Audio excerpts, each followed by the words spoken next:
અમદાવાદમાં 31મી ઉજવણીમાં દારૂ પાર્ટી કરનારા 9 નબીરાને પોલીસે ઝડપી પાડ્યા। પોલીસે સાબરમતી વિસ્તારમાં આવેલી હોટેલમાં દરોડા પાડ્યા હતા, જ્યાં કોઈપણ પ્રકારની માન્ય પરમિટ વગર નબીરાઓ દારૂની પાર્ટી માણતા હતા। હોટેલના રૂમમાંથી પોલીસને દારૂ પાર્ટીના પુરાવા મળતા 9 નબીરાને સામે ગુનો નોંધી કાર્યવાહી હાથ ધરી। પોલીસે ઘટના સ્થળેથી દારૂના જથ્થા સહિત 1.96 લાખનો મુદ્દામાલ જપ્ત કર્યો। દારૂ પાર્ટીમાં હોટેલ સંચાલકોની ભૂમિકા અંગે પણ તપાસ હાથ ધરવામાં આવી। 31 ડિસેમ્બરને લઈને અમદાવાદમાં પોલીસે શહેરના પૂર્વ ઝોનમાંથી 97 અને પશ્ચિમ ઝોનમાંથી 80 મળીને કુલ 177 લોકોને નશાની હાલતમાં ઝડપ્યા હતા।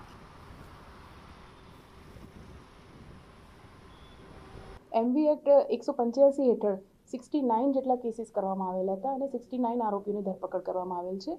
વિધેલાના 123 કેસ થયેલા છે અને 123 આરોપીઓની ધરપકડ કરવામાં આવેલ છે અને કુલ અટક આરોપી 246 જેટલા છે અને 207 મુજબ 107 જેટલા વાહન ડિટેન કરવામાં આવેલા છે। આ ઉપરાંત અમદાવાદ શહેરના સાબરમતી પોલીસ સ્ટેશન વિસ્તારમાં મહેફિલનો કેસ કરવામાં આવેલા છે, જેમાં 9 જેટલા આરોપીઓની ધરપકડ કરવામાં આવેલ છે અને હાલ આગળની કાર્યવાહી ચાલુ છે।